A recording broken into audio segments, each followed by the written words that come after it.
Bonjour. Donc merci beaucoup pour toutes ces présentations qui posent un cadre général. Là, on va parler d'un cas appliqué qui est la vérification de l'âge des internautes pour l'accès au contenu en ligne.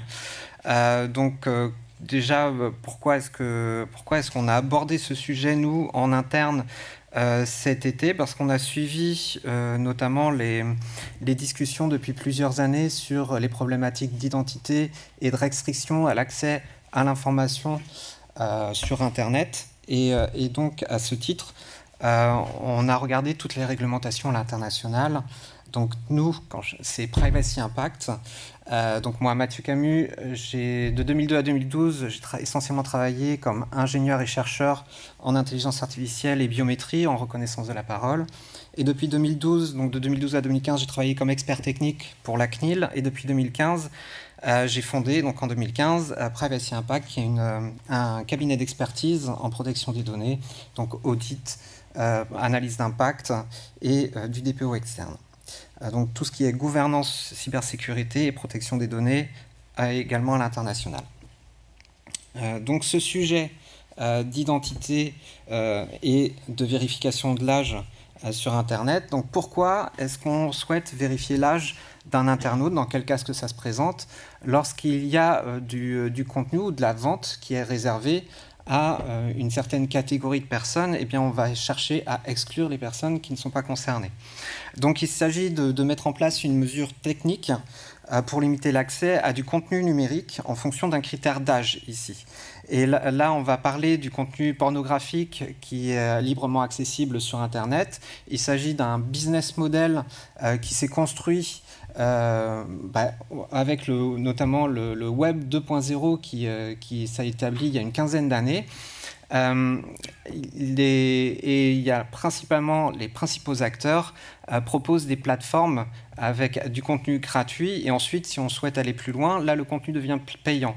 Il y a d'autres acteurs, comme ici Marc Dorcel, que j'ai mis en exemple, qui lui a une politique avec un business model qui est très différent, c'est que lui, tout son contenu est payant. Voilà, il y a juste une présentation du contenu disponible, et sinon, il faut, pour pouvoir y accéder, il faut montrer patte blanche et payer un droit d'accès. Donc là, c'est une manière assez restrictive de limiter l'accès à une certaine catégorie d'internautes en cherchant à travers un paiement à connaître l'identité des personnes. Donc ce système est principalement utilisé pour restreindre l'accès à des contenus qui sont jugés inappropriés. Donc pourquoi inappropriés? Inappropriés parce notamment à travers les plateformes qui sont en libre accès, il y a du contenu pour adultes qui n'est pas du contenu sexuel de pratiques usuelles et qui peuvent donc choquer certaines personnes, mais qui peuvent également influencer d'autres personnes qui vont considérer que ce sont des pratiques qui sont courantes. Donc il faut limiter cet accès aux personnes qui n'ont pas encore construit leur identité sexuelle, et ce qui est le cas des enfants et des mineurs notamment. Donc on est vraiment à la rencontre de plusieurs droits. Il y a le droit, notamment le respect des lois sur la confidentialité en ligne. Là, c'est lié plus à la protection des mineurs sur leurs données personnelles, que les plateformes ne puissent pas utiliser de données à caractère personnel de mineurs, et notamment c'est la COPPA aux États-Unis. Donc c'est la protection des mineurs. Mais il y a également l'autre pendant qui est protéger les mineurs de l'accès à ce contenu pour qu'ils puissent se construire selon une certaine norme sociale. Donc en Angleterre, ça a donné lieu à un ensemble de réglementations qui ont été mises en application en 2017, mais suite à de gros problèmes de mise en pratique, d'implémentation, cette réglementation a été vraiment largement revue en 2019, et elle a perdu le principal intérêt en fait d'origine. Alors c'est revenu en France en 2020 à travers la réglementation, la loi de la lutte contre les violences conjugales. Donc là, on peut se dire c'est très loin, mais au regard du contexte que j'ai présenté, effectivement, il y a les jeunes adultes qui vont qui vont se construire leur sexualité selon certains principes. Et pour pouvoir protéger ces jeunes adultes qui se construisent, il y a le décret qui est sorti au mois d'octobre qui indique que l'accès à des contenus pornographiques sans vérifier correctement leur âge est un délit. Or, la majorité des plateformes aujourd'hui, c'est juste déclaratif, c'est-à-dire on déclare qu'on a plus de 18 ans en donnant une date de naissance. Et ce n'est pas suffisant. Donc cette simple déclaration n'est plus suffisante. On reprend les grands principes de la loi inspirés des dispositifs de limiter l'accès aux mineurs, notamment on connaît ces dispositifs à travers l'accès aux jeux d'argent en ligne. Et une des principales conséquences dont on ne connaît pas encore les moyens pratiques qui vont être mis en place, ça va être le blocage de tout site web n'ayant pas de procédure de restriction d'accès suffisante et l'exclusion des résultats des moteurs de recherche. Donc la fiabilité de la procédure et la procédure de sanction en tant que telle revient au CSA. Il n'y a pas encore vraiment de présentation de la part du CSA sur la manière dont il va mettre en œuvre ces dispositifs. Donc comment est-ce qu'on peut vérifier l'âge en ligne? Donc j'ai présenté ici 6 méthodes, plus 2. Donc les deux, que j'en parle vraiment très rapidement, qui est la vérification de l'âge par un tiers en présentiel et l'analyse du contenu des réseaux sociaux, ce sont 2 méthodes. Il y a eu des initiatives, mais qui se sont vite arrêtées. La vérification de l'âge par un tiers en présentiel, c'est-à-dire qu'il faut construire un réseau, par exemple à travers le réseau des buralistes ou à travers un réseau de commerce à proximité des personnes qui souhaitent accéder au contenu, et que ce soit les professionnels de ces réseaux qui fassent la vérification d'identité. En termes logistiques, c'est extrêmement complexe à mettre en œuvre et ça pose de grosses problématiques également de protection des données. La deuxième méthode la tentative qui n'a pas abouti, c'est l'analyse du contenu des réseaux sociaux. On va demander à l'internaute d'accéder à son principal réseau social et à travers l'analyse de son profil, des personnes avec qui il communique, de son historique, on va essayer de déterminer son âge et savoir s'il est mineur ou majeur. Donc c'est une méthode qui pose vraiment de gros soucis en termes d'accès à la vie privée des personnes, et donc l'initiative n'a pas abouti. Donc parmi les autres méthodes, on a l'analyse de documents officiels. Donc là, ce sont des méthodes relativement classiques, c'est-à-dire qu'on va demander à l'internaute de transmettre des documents dont l'authenticité va être vérifiée. Donc là, ce sont des méthodes éprouvées qu'on connaît dans le secteur de la banque assurance. Et donc, c'est une vérification approfondie à partir de documents officiels authentiques.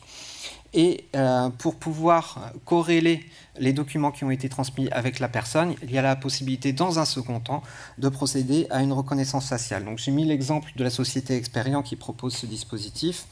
Les difficultés, c'est qu'il y a une liste limitée de formats de documents qui sont acceptés. Il faut que ce soit un format qui soit reconnu par l'entreprise qui va authentifier le document. Donc c'est un nombre très limité de documents. Et ça complexifie également l'implémentation du dispositif à l'échelle internationale. Donc il y a également la possibilité de transmettre des documents dont l'utilisateur est non légitime et essayer de biaiser, de passer outre le système, soit en modifiant la photo, puisque les documents sont transmis de manière numérique, donc soit en modifiant la photo et en se faisant passer pour quelqu'un d'autre, soit carrément en transmettant des documents qui, eux, vont être officiels, mais en n'étant pas la personne légitime. Donc il y a du pour, il y a du contre sur l'analyse de documents officiels, mais c'est une méthode qui a fait ses preuves, pourquoi pas. Il y a d'autres méthodes plus innovantes, comme la validation via un opérateur télécom. Donc c'est apparu justement dans la période 2017-2019. Il y a eu beaucoup de méthodes qui ont été mises en place en Grande-Bretagne. Donc là, c'est à travers la plateforme. La plateforme, avant de donner l'accès à l'internaute, elle va proposer un petit pop-up demandant le numéro de téléphone de la personne. La personne, en ayant rempli son numéro de téléphone, va recevoir un SMS, elle répond à ce SMS, et parce que la personne a répondu au SMS, il y a l'opérateur téléphonique qui est en capacité de dire à la plateforme si son client est majeur ou mineur. Donc là, ici, dans ce cas-là, la plateforme ne connaît pas l'identité de la personne, mais elle connaît que son numéro de téléphone et si la personne est majeure ou mineure. Donc c'est une solution qui est assez peu intrusive et seul le numéro de téléphone est demandé. Toutefois, en termes organisationnels, ça demande un grand travail puisqu'il faut que la majorité des opérateurs téléphoniques fassent partie des partenaires. Et il y a également la possibilité pour les mineurs d'emprunter le smartphone, un enfant qui emprunte le smartphone de ses parents. Donc il y a un autre dispositif qui, lui, a une validation un peu plus éprouvée via un organisme bancaire. Donc une carte de crédit uniquement, pas une carte de débit. Notamment dans les pays anglo-saxons, il y a cette forte distinction entre débit et crédit. Les cartes de crédit sont réservées aux personnes majeures et émancipées, ce qui n'est pas le cas des cartes de crédit où là c'est beaucoup plus ouvert. Et donc il y a une demande d'authentification forte à travers le numéro de la carte et un code secret par la suite. Donc là, c'est un peu plus sécurisé en termes d'authentification que le numéro de téléphone, mais il y a toujours la possibilité pour les mineurs d'emprunter la carte de crédit de personnes majeures, notamment lorsque un parent passe la carte de crédit à son enfant pour qu'il fasse les courses, l'enfant ou l'adolescent va connaître le code secret de la carte de crédit. Donc on revient sur les mêmes problématiques. Une autre manière de procéder, c'est en passant par un tiers de confiance qui, lui, va être dédié. Donc, c'est un opérateur tiers qui va proposer de procéder à la vérification de l'âge pour le compte de la plateforme. Donc, ce tiers de confiance va pouvoir proposer plusieurs choix de modalités d'authentification. Donc, c'est beaucoup plus ouvert que les dispositifs précédents. Toutefois, il faut que cet opérateur, c'est lui qui va coordonner les partenariats avec les différents acteurs des modalités d'authentification. Donc c'est le dispositif AJD ici qui est fonctionnel, qui fonctionne en Allemagne et qui est en totale conformité avec les règles de l'autorité allemande des médias.